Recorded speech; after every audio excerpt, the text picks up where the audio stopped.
बिस्मिल्लाहिर्रहमानिर्रहीम अस्सलाम वालेकुम। इन्फो टीवी में आपको खुश आमदीद कहते हैं। आज 24 फरवरी 2024 रोज़ हफ्ता 14 शबान बमताबिक 1445 हिजरी सऊदी अरब की ताज़ा तरीन खबरों के साथ मैं हूँ वसीम। अगर आप भी सऊदी अरब के गैर मुल्की हैं तो इन्फो टीवी को सब्सक्राइब करें, बेल आइकन को प्रेस करें। आज के न्यूज़ बुलेटिन को मुकम्मल देखें। शुरू करते हैं पहली खबर के साथ। हलाल अहमर की फ़ज़ाई एम्बुलेंस से 35 मिनट में ज़ख्मी की हॉस्पिटल मुंतकली। हलाल अहमर की फ़ज़ाई एम्बुलेंस के ज़रिए हादसे के ज़ख्मी को 35 मिनट में हॉस्पिटल पहुंचा दिया गया। हादसे की इत्तला मिलते ही हलाल अहमर के ग्राउंड यूनिट ने फ़ज़ाई एम्बुलेंस तलब कर ली थी। अखबार 24 के मुताबिक अल्जौफ रीजन के हलाल अहमर के कंट्रोल रूम को ट्रैफिक हादसे में 4 लोगों के ज़ख्मी होने की इत्तला मिली, जिस पर ग्राउंड यूनिट फौरी तौर पर जाए वक़ुआ पर पहुंच गए।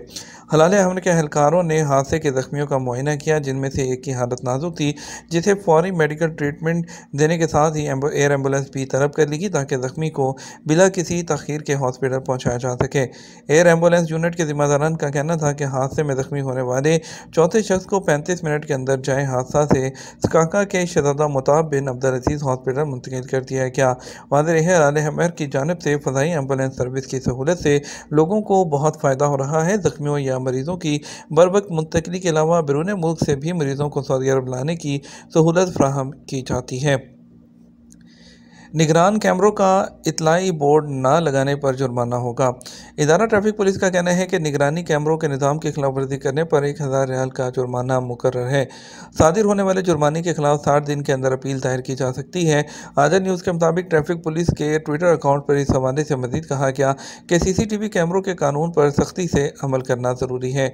वो जगह या इमारतें जहाँ कैमरों की तनसीब लाजमी है, उनकी इंतज़ामिया को चाहिए कि कैमरों की तनसीब के साथ ही वार्निंग बोर्ड भी लगाए जाए, जिसमें यह लिखा गया हो कि मुकाम ज़ेरे निगरानी है या निगरान कैमरे लगे हुए हैं। ट्रैफिक पुलिस के ट्विटर पर इस हवाले से मजीद कहा गया कि कानून के मुताबिक क्लोज सर्किट कैमरों की मौजूदगी के बारे में इतलाई बोर्ड लगाना आर्मी कानून के मुताबिक है, जिसकी खिलाफ वर्जी पर 1000 रियाल तक का जुर्माना आयद किया जा सकता है। वाज़ेह रहे, कानून के मुताबिक ऐसे मकामात जहाँ निगरानी के लिए कैमरे लगाए जाते हैं, वहाँ कैमरों की मौजूदगी की इतला भी देना लाजमी होता है। मीडिया फोरम के गैर मुल्की मेहमानों का अलुला का दौरा। रियाद में मुनक़्क़द होने वाले सऊदी मीडिया फोरम के मेहमानों के एक वफ़द ने जो अलुला है उसके तारीखी मकामात का दौरा किया। सऊदी खबरसां एजेंसी SPA के मुताबिक मीडिया फोरम के अख्ताम पर मुख्तलिफ मुल्कों से आने वाले मेहमानों के एक वफ़द को यूनेस्को में दर्ज अलुला के तारीखी कस्बे ले जाया गया, जहाँ उन्होंने यादगारी तस्वीर भी बनाई हैं। सऊदी मीडिया फोरम ने अलुला रॉयल कमीशन और रेडियो टेलीविज़न अथॉरिटी के ताउन से मेहमानों के दौरे का इंतज़ाम किया। इस दौरे का मकसद मुख्तलिफ मुल्कों से ताल्लुक़ रखने वालों को सऊदी अरब में पाए जाने वाले तारीख़ी मकामात से आगाह करना है। बानी सऊदी अरब के हम असर रहने वाले मुअम्मर शहरी की यादाश्त। जज़ार रीजन के एक बूढ़े सऊदी शहरी का कहना है कि शाह अब्दुल अजीज़ की हुकूमत के क़याम से पहले यहाँ अमन और अमान का भुगतान था। सऊदी TV चैनल जो अरेबिया है, उसने जज़ार रीजन के एक रहायशी 120 साला जाबर मजहरी से मुलाकात की, जिनका कहना है कि उन्होंने शाह अब्दुल अजीज़ के दौर को बहुत करीब से देखा है और सऊदी अरब के कई कायदीन का हम असर रहा।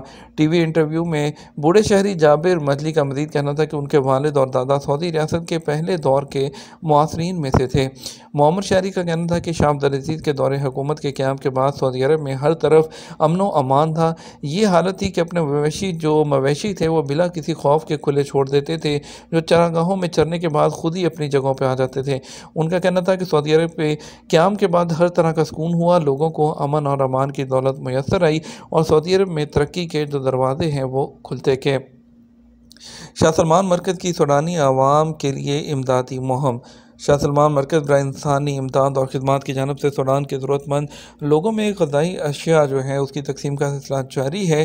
सऊदी खबरसां इदारे SPA के मुताबिक मरकज़ ने सूडान के सन्नार इलाके के अबू हज्जार किरिए में ज़रूरतमंद और बेघर ख़ानदानों में 2400 फूड बास्केट्स तकसीम की हैं। इस इमदाद से 11,898 लोग मुस्तफ़ीद हुए। अल-हसा कमिश्नरी में बुश्त का कपड़ा बनाने का पहला मुकम्मल यूनिट। अल-हसा कमिश्नरी में बुश्त बनाने के लिए पहली मुकम्मल टेक्सटाइल फैक्ट्री बना दी गई। अल-हसा रीजन है हमेशा से ही अरबी चोगा जिसे बुश्त कहते हैं उसके लिए शोहरत रखता है। यहाँ की तैयार करदा बुश्त जो है वो सऊदी अरब में सबसे ज़्यादा फेमस है। अखबार 24 ने इस हवाले से वीडियो रिपोर्ट जारी की जिसमें कहा गया कि अल-हसा कमिश्नरी में 1940 से बुश्त का कपड़ा तैयार किया जाता है, ताहम कपड़े को बनने के लिए मखसूस धागा जो था वो दरामद किया जाता था। बुश्त का कपड़ा तैयार करने के लिए दरामद किए जाने वाले धागे महंगे दामों मार्केट में फ़रोख्त होने की वजह से तैयार होने वाली बुश्त की कीमतें भी ज़्यादा होती थी।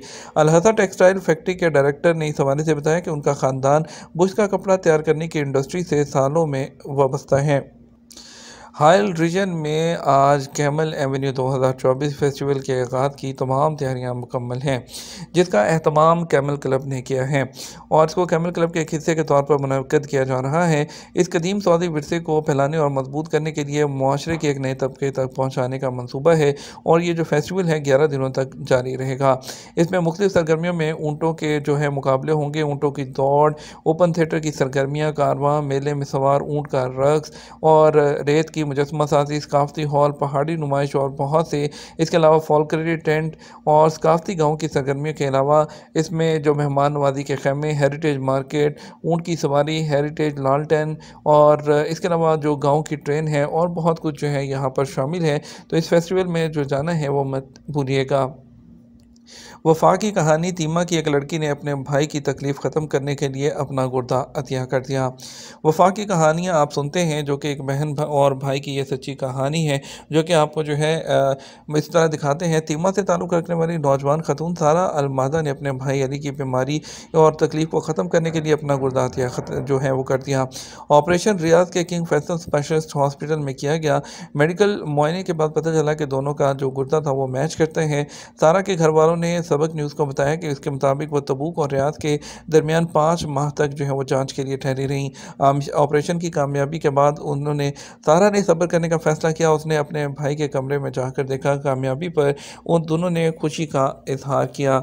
काबिल ज़िक्र है कि उसका भाई पिछले 5 साल से गुर्दे की खराबी में मुब्तला था और तब से वो डायलिसिस पर था। किन सूरतों में वजारत अफरादी क़ुव्वत के ज़रिए कफ़ालत तब्दील करवाई जा सकती है। सऊदी अरब में इमिग्रेशन कवानीन बिल्कुल वाज़ेह हैं। गैर मुल्कियों के रहायशी कार्ड, इकामा और एग्ज़िट एंट्री खरूजोदा या फ़ाइनल एग्ज़िट जिसे अरबी में खरूज रहाई कहा जाता है उसका ज़िम्मेदार इदारा जवाज़ात है। सऊदी वज़ारत दाखिला की जानिब से गैर मुल्की मुलाज़मीन के इकामा कवानीन में कई तब्दीलियाँ की गई हैं जिनसे आगाही ज़रूरी है।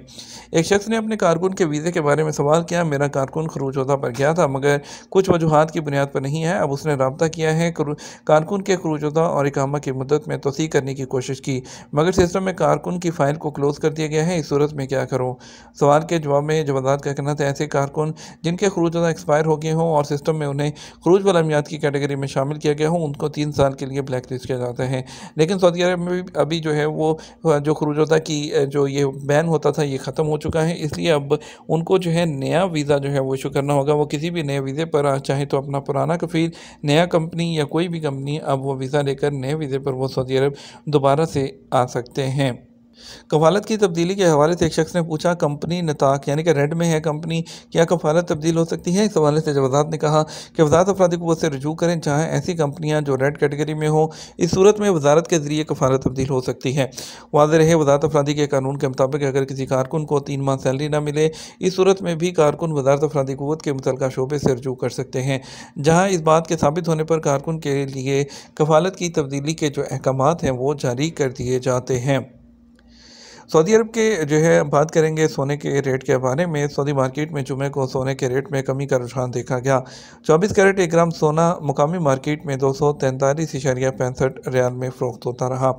22 कैरेट 1 ग्राम सोने की कीमत 223.34 रियाल, 21 कैरेट की 1 ग्राम की कीमत 213.19 रियाल रही। 18 कैरेट 1 ग्राम जो सोना है उसकी कीमत 182.74 रियाल रही और 14 कैरेट 1 ग्राम सोने की कीमत जो 142.13 रियाल में दस्तयाब रहा। बात करेंगे सऊदी अरब में आज 24 फरवरी को सऊदी अरब में ट्रांजैक्शन के जो रियाल रेट है उसके बारे में भी आज आपको पाकिस्तान इंडिया पैसे भेजने के कितने पैसे मिलेंगे। पाकिस्तान की बात करते हैं तो पाकिस्तान के लिए फौरी बैंक दे रहा है 73 रुपये 92 पैसे, STC पे दे रहा है 73 रुपये 67 पैसे, तवील अराजी 73 रुपये 95 पैसे, वेस्टर्न यूनियन 73 रुपये 92 पैसे, मनीग्राम 73 रुपये 80 पैसे, टेली मनी 73 रुपये 90 पैसे, इंडिया की रिफॉर्म बैंक 21 रुपये 92 पैसे, एसटीसी पे 21 रुपये 68 पैसे, तहवीला राजी 21 रुपये 96 पैसे, वेस्टर्न यूनियन जो है वो 21 रुपये 78 पैसे, मनीग्राम 21 रुपये 86 पैसे, इंजाज बैंक 21 रुपये और 81 पैसे दे रहा है। ये तो हमारा अब तक का न्यूज़ बुलेटिन है। मज़ीद और अहम खबरों के लिए हमारा शाम 6 बजे का न्यूज़ बुलेटिन देख सकते हैं। इसके साथ हम आपसे इजाज़त चाहेंगे। वीडियो को लाइक और शेयर कर दीजिए। आपके कीमती वक्त का शुक्रिया। अपना ख्याल रखिएगा। अस्सलाम वालेकुम।